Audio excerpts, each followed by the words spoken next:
इस चैनल पे जो भी टॉपिक्स हैं वो हेल्थ, फिटनेस, न्यूट्रिशनल, इंफॉर्मेटिव, आध्यात्मिक ज्ञान सब मेरा खुद का चिंतन है। हेल्दी रहने और जीवन को सुंदर बनाने सिर्फ जानकारी के लिए है। कृपया इस जानकारी पर एक विकल्प के रूप में भरोसा ना करें। ना ही ये प्रोफेशनल मेडिकल एडवाइस, सलाह, निदान या चिकित्सा उपचार है। ऊर्जा प्रवाह के ज्ञान और उपयोग और ये मानव शरीर पर कैसे काम करता है, पॉजिटिव थॉट्स और मेडिटेशन का महत्व क्या है, ये सब इस वीडियो पर केवल सूचनात्मक है। आपको मेरी इस चैनल पर दी गई सलाह को मानने का फैसला खुद करना है। कृपया ध्यान दें कि आप अपने कार्यों के लिए पूरी जिम्मेदारी लेने के लिए सहमत हैं और इसका कोई भी प्रभाव, सकारात्मक या नकारात्मक, इसकी जिम्मेवार आप खुद हों। मैं या मेरा चैनल और हमारी संस्था किसी भी परिणाम के लिए जिम्मेदार या उत्तरदायी नहीं होगा। धन्यवाद। दूसरा यह है दांत का। मैंने कहा ना, आजकल दांत और आंख का बहुत बड़ा धंधा हो गया है। जैसे जैसे साइंस प्रगति कर रही है, बिजनेस बढ़ रहा है। जैसे हमारे अफ्रीका में क्या था, अफ्रीका में इंडिया जैसा है कुछ, सब पुलिस वगैरह जो है वो ब्राइब लेती है। तो जितने भी नियम आते हैं इतनी ब्राइब बढ़ती जाती है, लेकिन फायदा दूसरा जो होना चाहिए वो नहीं होता है। ऐसे ही आजकल दांत और आंखों में हो गया है। तो पहले तो दांत को मजबूत करना है तो पीएच को भी बैलेंस करना पड़ेगा। दूसरा मैंने कहा था कि आयुर्वेदिक टूथपेस्ट यूज करो, वो कोलगेट क्लोजअप नहीं। जब से मैंने ये किया है दंत क्रांति, तब से मुझे कभी पेन नहीं हुआ। पहले बहुत पेन होता था तो मैं वो पुंगड़े लगाती थी, वो ये अमृत धारे के लविंग लगती थी, बहुत कुछ करती थी। लेकिन जब से ये किया है तब से मुझे पेन नहीं हुआ है। भोजन के बाद नमक का या ये फटकरी का कुल्ला करो, मुख साफ रखो, 2 बार ब्रश करो। ब्रश तुरंत नहीं करना है, कुल्ले प्लेन वाटर से पहले कुल्ले कर दो तो पार्टिकल्स होगा वो निकल जाएगा। और भोजन के करीब आधा पौना घंटा या 1 घंटे के बाद आपको ब्रश करना है। तो क्या है, हमारे दांत के ऊपर जो गैप बनती है ना, वो बनेगी नहीं तो ये एसिड क्रिएट करता है।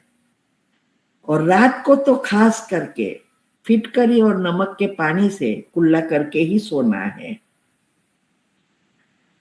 अगर मसूड़े दांत में दर्द है, फोड़की है, तो आप गाय का घी और ये बेकिंग सोडा, अमृतधारा नेक्स्ट का पुंगड़े वगैरह रूह में कॉटन में डाल के भी लगा सकते हैं। ये मैंने गूगल से भी लिए हैं कि नीम के या बबूल के दातुन, पहले के जमाने में दातुन मिलते थे, अभी तो मिलता ही नहीं है, ब्रश का जमाना आ गया।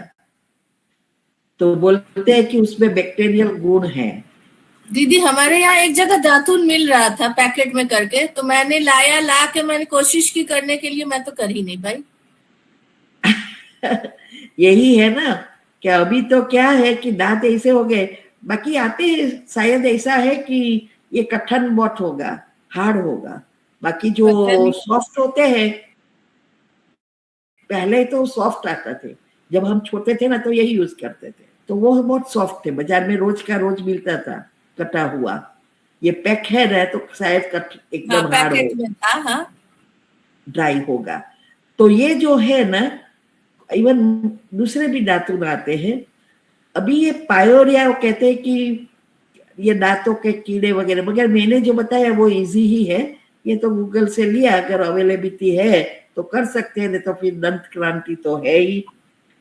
अभी एक पायोरिया की एक बहुत बड़ी बात है।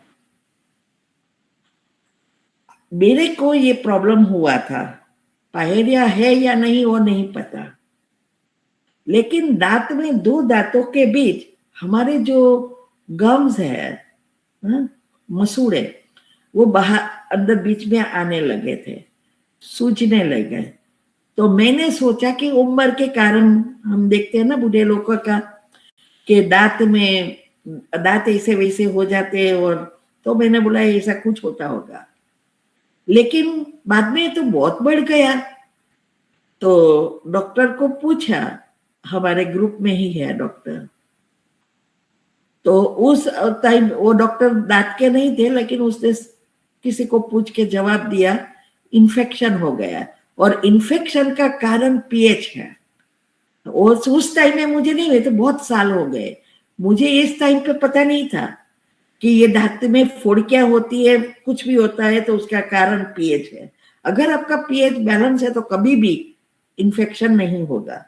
अगर आपको डॉक्टर कहे कि इन्फेक्शन है तो ये पीएच भी बैलेंस करना ट्राई करो, और तुरंत ये हल्दी लगाओ दांतों में। जब मैंने जाना तो उस डॉक्टर ने बोला, तो मैंने तुरंत शुरू कर दिया, चेक किया गूगल पर, तो हल्दी का बताया, और हल्दी लगा के 2 टाइम लगाती थी दिन में, और आधा घंटा जितना रखती थी जब तक वो मैं होल्ड कर सकूं, और फिर बहुत लार बन जाती तो थूक देती थी।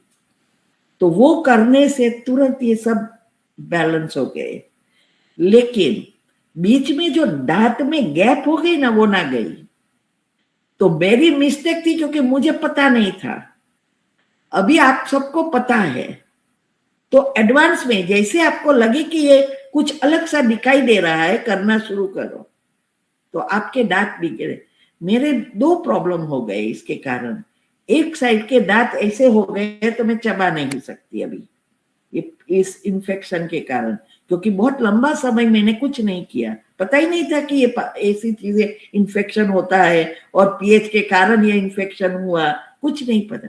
डॉक्टर ने तो मेरे को उस समय कहा था कि दाढ़ निकाल दो कुछ दाढ़ निकालने के अभी तक ऐसी है, सब है, तो वो कोई कारण नहीं था, लेकिन कारण ये इन्फेक्शन पीएच था। तो ये सारी बातें बहुत ध्यान रखनी है।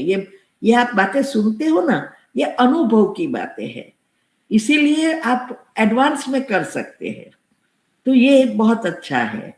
दूसरा, अगर आपको दर्द है, लौंग या लौंग के तेल का कॉटन में डाल के भी रख सकते हैं। फिटकरी जो भी आपको अवेलेबल है वो लेना है। आगे मैंने कहा वैसे फिटकरी या नमक के कुल्ले भी पानी में डाल के कर सकते हैं।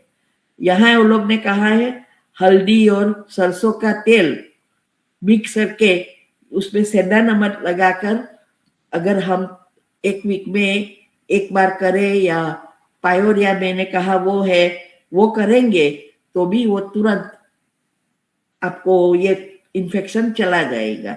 मैंने तो सरसों का तेल कुछ नहीं लिया था, क्योंकि पता ही नहीं था, सिर्फ हल्दी ही ली थी। नमक होता है तो हम बहुत समय नहीं रख सकते, क्योंकि नमक से हम होल्ड नहीं कर सकते, तो मैंने नमक अगर डालते हो तो तुरंत धो साफ कर देना पड़ेगा। तो ये सारी है। अभी नेक्स्ट टाइम हम देखेंगे कि कैसे क्या करें। अभी ये हेल्थ का यहाँ समाप्त करते हैं। एक्सरसाइज बहुत सारी छोटी छोटी होती है, वो जैसे थप्पड़ मारने की है, गर्सन की है, सन वाटर की है, फिर ये आजकल जीरो वोल्टेज थेरेपी, जिसको बड़ी बीमारी है, जीरो वोल्टेज थेरेपी बहुत अच्छी है। उसमें क्या करना है, आजकल तो वो बेडशीट्स वगैरह भी निकली है, डॉक्टर बी स्वरूप ने बनाई है, वो मैं अभी बताती हूँ, उसमें है नंबर वगैरह। लेकिन उसमें प्रॉब्लम यह है कि आपको बाहर रखना है, खड्डे में डालना है वो चीज, वायर जैसा लंबा।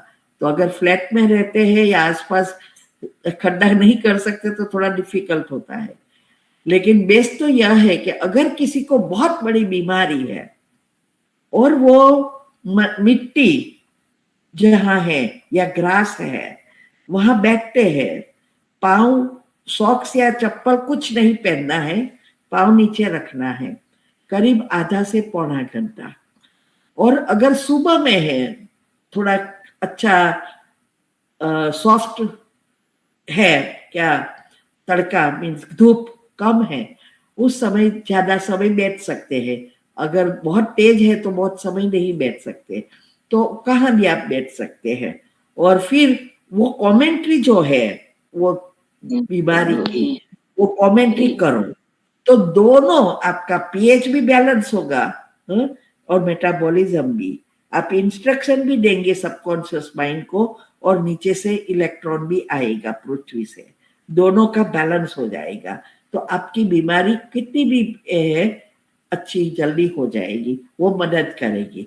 साथ साथ जैसी बीमारी वैसे पीएच तो हर एक बीमारी में करना होता है। तो ये जीरो वोल्टेज थेरेपी की चीजें आती है, ये नंबर मैंने पाया था, आप कांटेक्ट कर सकते हो। लेकिन उसमें मैंने पढ़ा है कि उसमें जो चीज आती है वायर जैसा, वो बेडशीट पे सोना है या कुर्सी पर रखकर बैठना है, लेकिन उसका वायर जाना चाहिए जमीन में। तो वो आप ऑनलाइन चेक कर सकते हैं। समय हो गया है, अब यहाँ हम पूरा करते हैं।